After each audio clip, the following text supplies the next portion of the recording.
About dealing with difficult sellers on Burke Cash Flow Investors. So, for everybody that is, if you're a member, welcome. If you have not invited your friends and family, make sure you do because you can be who was the person that won last one? Amal, like Amal. Right, and the other person, I forget his name, that won the Trinidad. Right, yeah. The set of appliances, Ms. Amal won the cruise for two, and the next prize is going to be upcoming. So today we're talking about dealing with difficult sellers. So we're going to kind of talk about difficult sellers in terms of people who are in a difficulty, meaning financial difficulty, and people who have sometimes there are some mental issues going on. Sometimes there's family issues. There's other types of things. So I want to relate this to, I have a transaction going on right now, MLS transaction on a property that I have under contract. And this was a property where basically it's an estate type of situation. There are back taxes owed. There's a whole lot of things. So the seller basically is not making any money in this transaction. And what is happening is that basically they're by the time they pay a real estate commission and everything else, they're basically going to walk away with zip zero in this particular deal. So the question becomes is, what do they do? Right. And I'm talking about this is because I'm having a problem because there was a delay in terms of closing because I was supposed to get a survey on the property from the seller. And they had agreed to it on the contract. And then now they're saying, well, I'm not going to give you a survey. In the meantime, I have the village go to the property. They had an inspection. They're like, you got to change the bottom plate.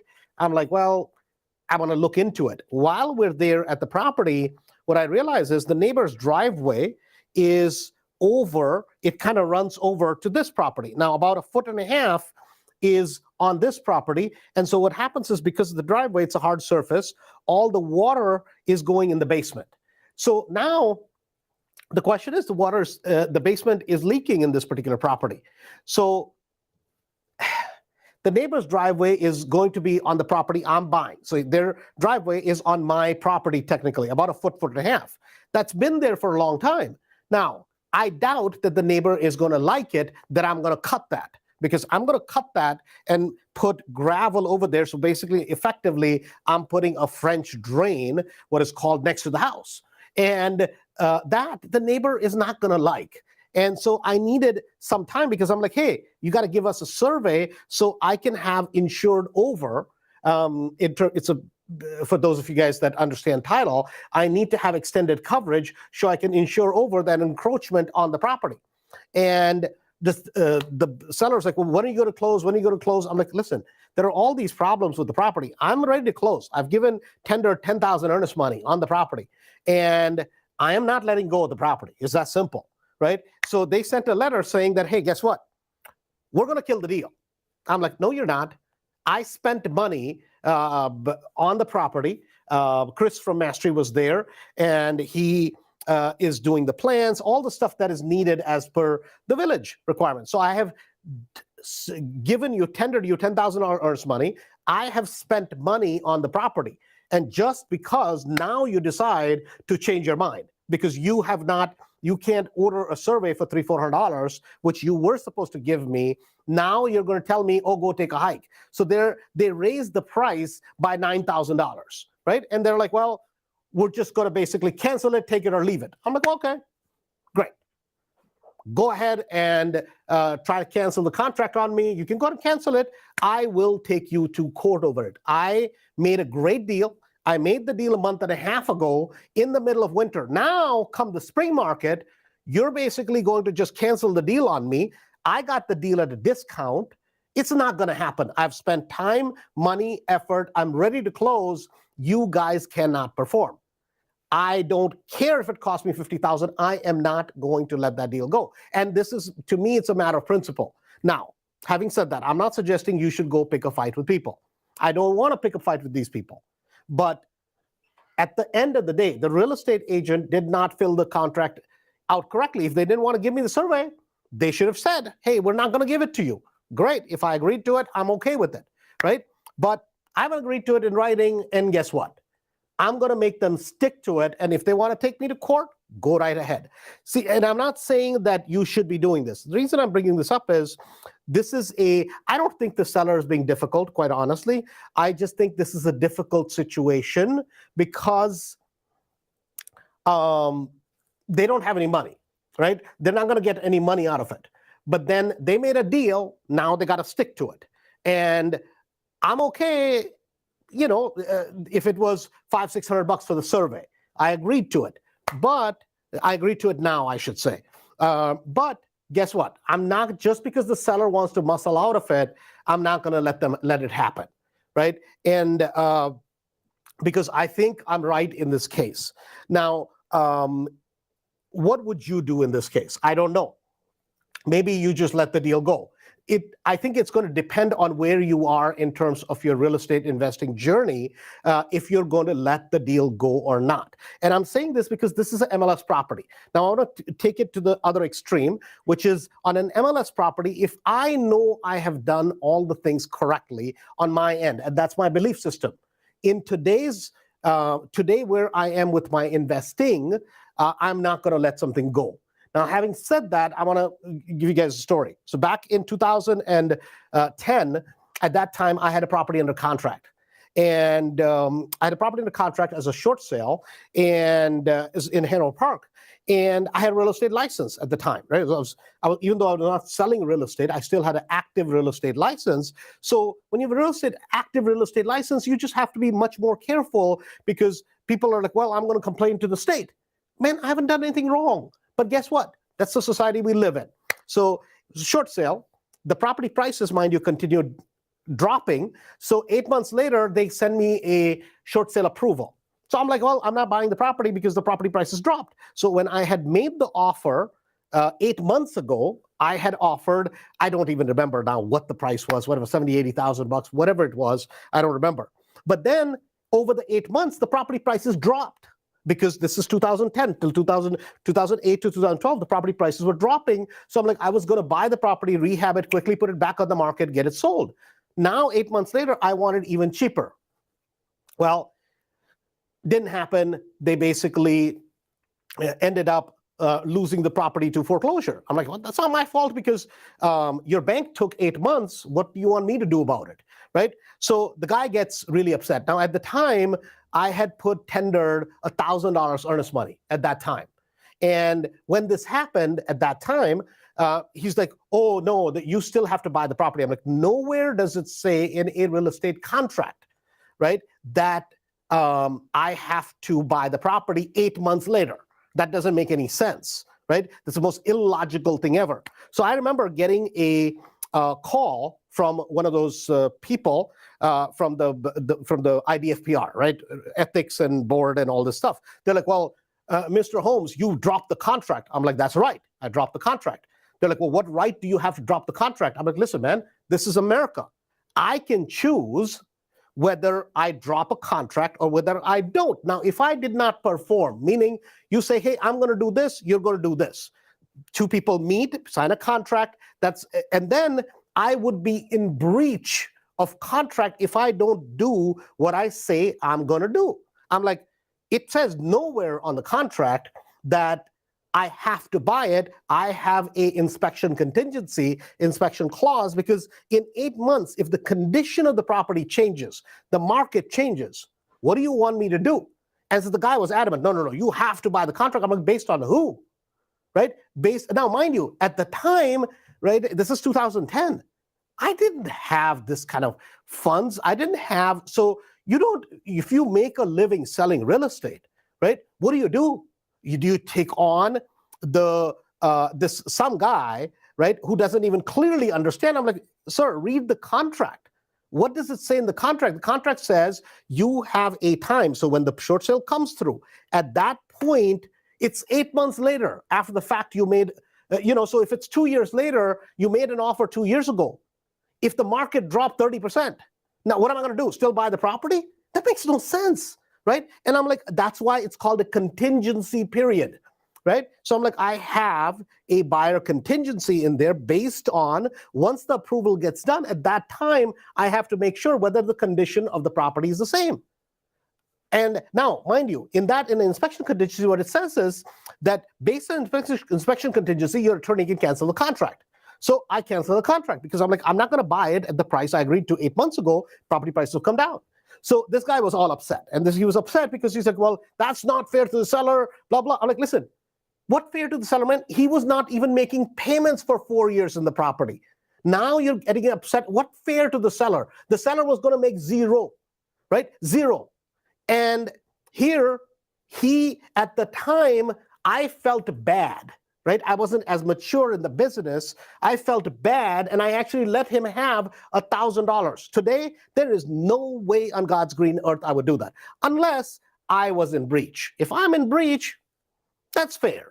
But there's no way on God's green earth am I going to let them do that to me. At the time, see, because I felt I was on a tightrope, I didn't know how to deal with the situation, or financially, I was worried, right? And reason I'm bringing this up is this, that sometimes when having a real estate license and being able to buy, sell, do all this stuff, have access to MLS, it's great, right? I think there's an advantage if you have a real estate license. It certainly helps. You need it. Can you be a great investor without it? 100%.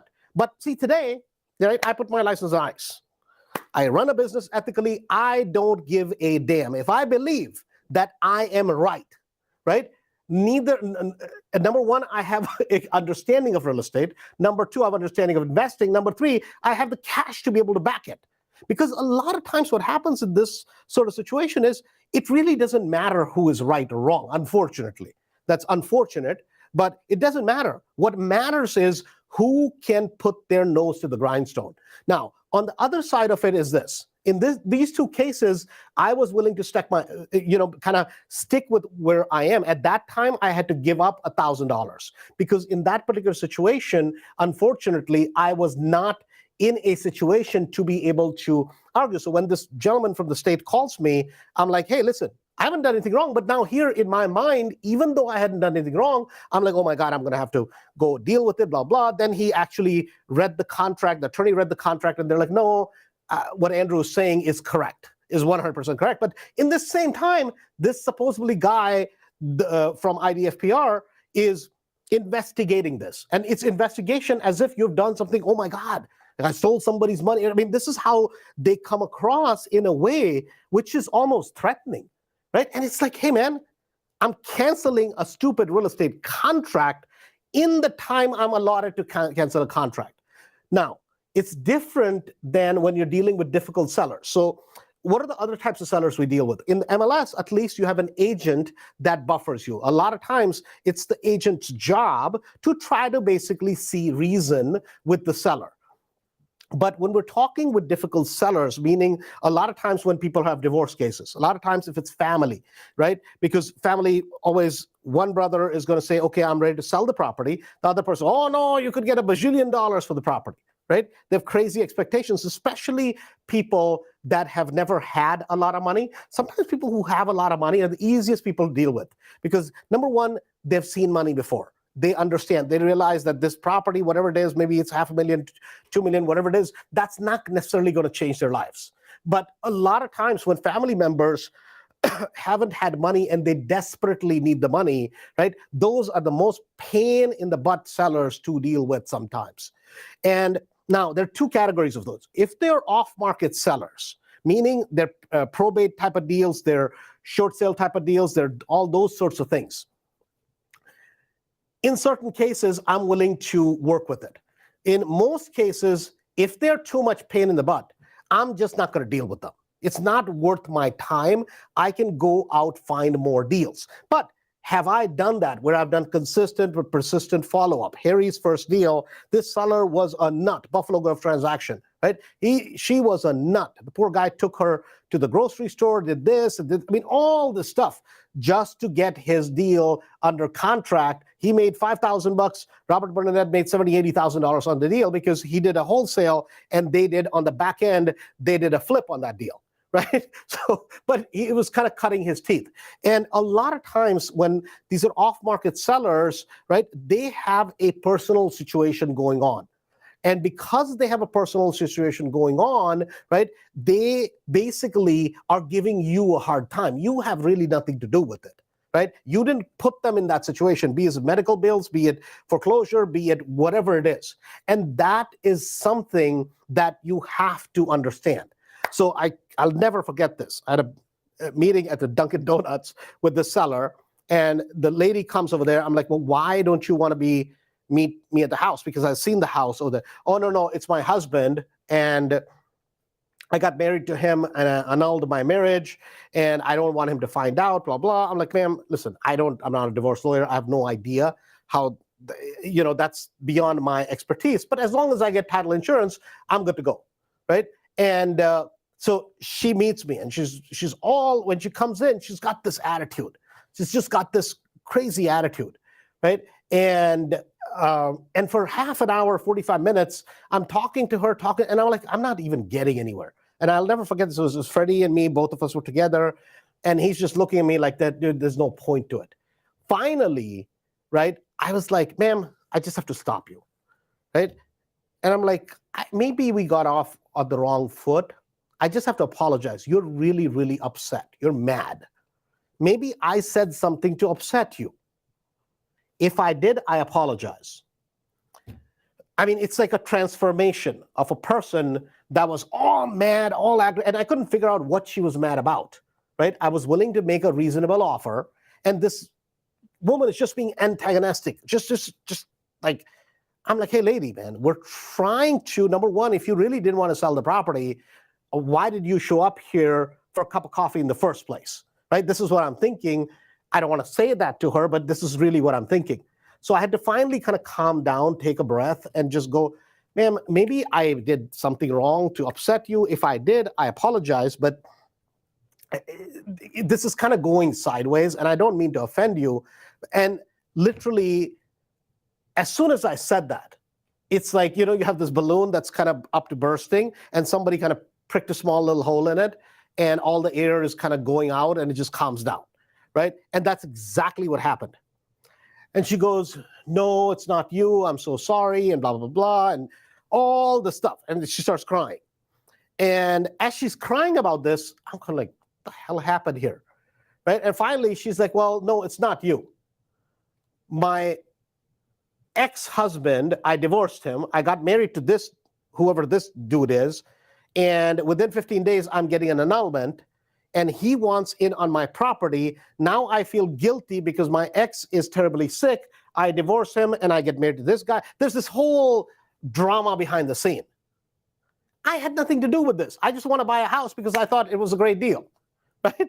And not realizing that this woman had a lot going on in her background. And so when I'm talking to her, I'm like, ma'am, listen, maybe, and as soon as I said that, and she's like, and I got up, I remember, this is kind of uncharacteristic of me because I'm not a very huggy type of person. And I literally stood up and I'm like, ma'am, it's just because sometimes on a human level, you feel that this person needs a connection. And I'm like, do you need a hug? There's something clearly wrong. But you could see the distress on her face. And here's a person that goes from being highly distressed to somebody who's trying to basically buy us donuts and say, oh my God, I feel so much better. I shared what was going on and blah, blah, blah, blah, right? And it's not like we really solved any of her problem. In fact, before she left, I was gonna make an offer that was gonna be actually $150. I ended up buying the property for like $111 because because she kind of, the more she would talk, the more she's lowering the price on her. She's like, oh my God, I know the house is terrible, and then this is wrong, and this is wrong, and this is wrong, and this is wrong, and all this stuff is wrong. I'm like, well, how much do you think it's going to take to fix it? She's like, oh my God, this is at least got to be $120,000, $130,000. I'm like, you have ever thought about listing the property with an agent and just maybe, because I'm like, I want you to understand, you can get a lot more if you list the property. I'm like, I have to be clear. I have a real estate license. I'm buying this for my investing. So I want to make a good deal for me. I want to be clear to you about this. She's like, no, I understand. I just want cash and I want it now. And I don't want any inspections. I want nothing. I don't want people walking through my house, blah, blah, blah. So I'm like, okay. So I end up buying the property somewhere around 110, 115, somewhere in that ballpark. Instead of, I would have paid more for the property. And the reason I bring that example up, because that was a pure example of somebody who was in high amount of distress. And most sellers that are going to work with, right, they're in a place, especially distressed sellers, they're in a place where they don't want to be there. They certainly don't want to talk to somebody about the distress that they have.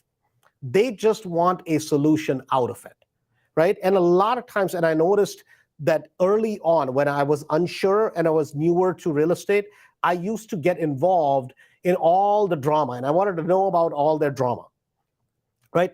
Unfortunately, the problem is this. Sometimes people are in difficult situations. I didn't get them there. I'm sorry they're there, but there's nothing really I can do about it. The only thing I can do is try to resolve their problem in terms of real estate if it's financially related, if I can buy the property, right? And this is exactly the same. Like whenever we're buying properties that are auction properties. So for everybody that's from Platinum Mastery, this is important. When we're buying properties, I can deal with difficult sellers in MLS. I can deal with difficult sellers that are off-market deals. But when we're buying properties that are that are auction properties that are where you're going there and property is going to auction in an hour. So you're looking at the outside of the property. Based on that, I'm making a decision. Should I be buying this deal or not? And if the seller is extremely obnoxious, right? They have big, huge dogs. They're just a pigsty. And based on if they open the door a crack, right? If their living room is a absolute mess, guess what's going to happen? The rest of the house is going to be much worse, right? But a lot of times there are going to be three types of people. One is that avoidance. And 60 to 70% of people in that situation are going to be avoidance, meaning they know they're in distress. They don't want to admit it. It's like all of us, right? We have been in a situation where we don't want to admit our own folly. We know it. We certainly don't want anybody to point it out because we know how we feel. We don't feel good. And somebody pointing it out feels even worse, right? And so you don't want to admit that. And this is the situation they're in. Now, there is a certain category of people, maybe 5%, 10%, they're just obnoxious people, right? Those people, for sure, we don't want to do business with when we're buying a property at auction, because guess what? I'm going to have to get them out, right? So either we have the sheriff, either we do cash for keys, whatever. So I'm not going to buy a property at auction that is occupied where there's an absolute obnoxious human being living there, because that may cause a lot more headache. And if they're this obnoxious, they've probably taken a toll on the property. And this is where a lot of times that we as real estate investors have to understand. Most people, if you look at people who are in their 60s and 70s today, right? They are not going to have properties generally that are abused. They may have dated properties. They may have properties where they may have run out of money, so they can't care for the property. They may have properties where they're outdated, so they need a lot of updates, right? Because that generation of people generally cared for the properties they lived in. They took pride of ownership. So generally, properties that come from a probate type of situations are going to be cleaner, better properties than now. In some probate situations, somebody gets old, right? Somebody just is financially distressed. They have some sort of medical condition. They just cannot take care of the property. And 10, 15, 20 years, the property is just untouched and gets worse and worse and worse. But generally, even in those conditions, you're not going to have a property where they're punched through the walls, where they're destroyed stuff just for the sake of destroying it. It may be older people, and someday we will all get there. There may be older people that just have accumulated stuff since 1932 because they have memories of when they were kids. You guys get my point. That a lot of times when we're dealing with distress, you have to understand, is this distress meaning emotional distress based on some sort of a medical condition, some sort of a family situation, financial distress, meaning somebody's going through a bankruptcy, a foreclosure, medical bills, those sorts of things, or somebody's obnoxious. Distress is not that difficult to deal with obnoxious people and just pure mean people. But that's a very small segment of our population. It's 4 or 5%, right? That's all that population is. So I'm willing to deal with difficult sellers. Like in this situation, I don't want to give this seller a hard time. I would like to close. I'm happy to do a survey on the property. Actually, we ordered a survey on the property already. So there's no benefit for me to give the seller a hard time, right? And just to spend money, it's a waste of time. But guess what? You cannot do business with people that are just plain old obnoxious, because they're just obnoxious people, right? So whenever you're dealing with sellers, a lot of times it's based on empathy. It's based on not sympathy, but it's based on understanding where they're coming for. And a lot of times we say that if you're going after properties that are short sales, that are where people are in financial distress, right? Rather than just going them and confronting them with that, you have to kind of try to come across in a way that genuinely offer help. Because at some point, if that comes across, by that I mean is you're not going to financially pay them more than what the property's worth. You can't, right? So it's not like you can do that. But at least a lot of times when people are in foreclosure, in distress, they're worried about where they're going to go, right? They're doing that in 99.999% cases because they don't plain have the money. So it's important to make them understand. They think the bank is going to come after them, right? They don't know where to turn. So the general answers they're going to give you is, well, I already talked to a lawyer. My cousin is a lawyer. My uncle is a lawyer. Or, oh, the lawyer's taking care of it. Yet they don't have anybody. And so a lot of times for the short sales, what I always say is that, listen, the bank is going to sell the property, right? And a lot of times these damn banks don't even tell the sellers that the property is a foreclosure. Now, mind you, at the door, there's FedEx boxes, like FedEx, this much stacked, this mail stacked, a lot of times. They'll go, oh, I never got a letter from Bank of America, and there's 15 envelopes, right? Because guess what? They are basically, they have their head in the sand, right? You and I have done it, so there's who's going to point fingers at who? We've all done it at different parts of our lives. And here they're just doing it in terms of their house. And a lot of times you just have to empathize and say, hey, listen, it happens all the time. But these damn banks won't even tell them, and they foreclose on the property. And now guess what? I'm stuck with doing an eviction in the house. And I don't want to do evictions. People have kids, people have blah, blah. If they have kids, guess what they're going to do? Oh, yeah. We don't want to do that. We don't want to go through that. We're going to move out, blah, blah. Now you know. And 80, 85%, 90% people are like that, right? That most people, they don't want to act as if they're afraid, but guess what? They're reasonable people. There's going to be a certain person that's going to say, oh, over my dead body, they're going to have to kill me to get me out. That kind of crazy stuff, right? And that type of person, I don't want to do business with them anyways. And a lot of times why we use that is, what I'm trying to get to is the conversations go, I'm so sorry. I'm not even sure if I'm at the right property, but it just seems like the bank is selling the property. And a lot of times I get stuck with properties where, company I work for, and I never say I'm buying the property. It's a company I work for, right? You're buying property in LLC. So you work for that LLC. Company I work for, I got to do the evictions. I got to do it with the sheriff. And it just becomes a hard situation. And that's all I say, and then I'm going to stop. I'm going to wait for them to respond. They're only going to respond a couple different ways.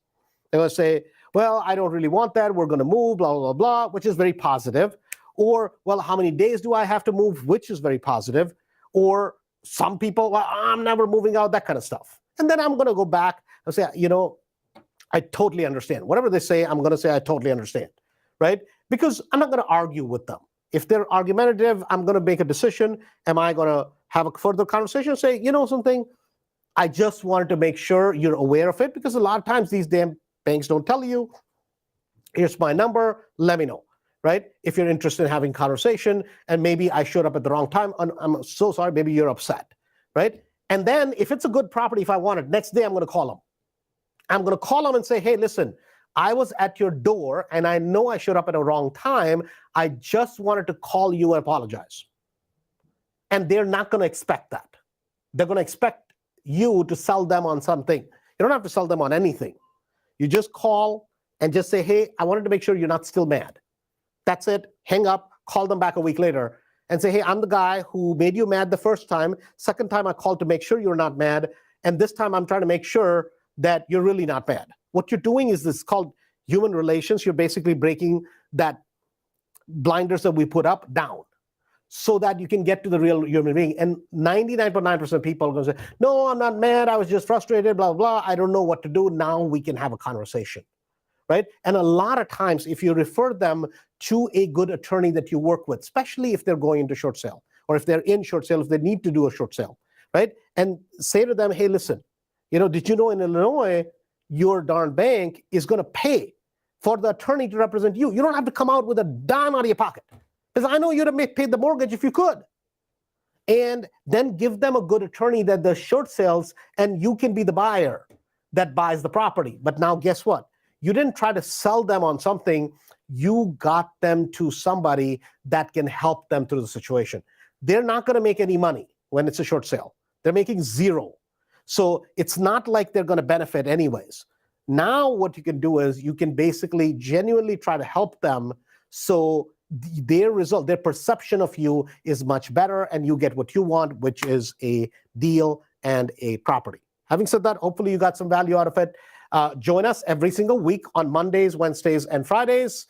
If you're not a member of Burr Cashflow Investors, make sure you invite your friends and family or other real estate investors.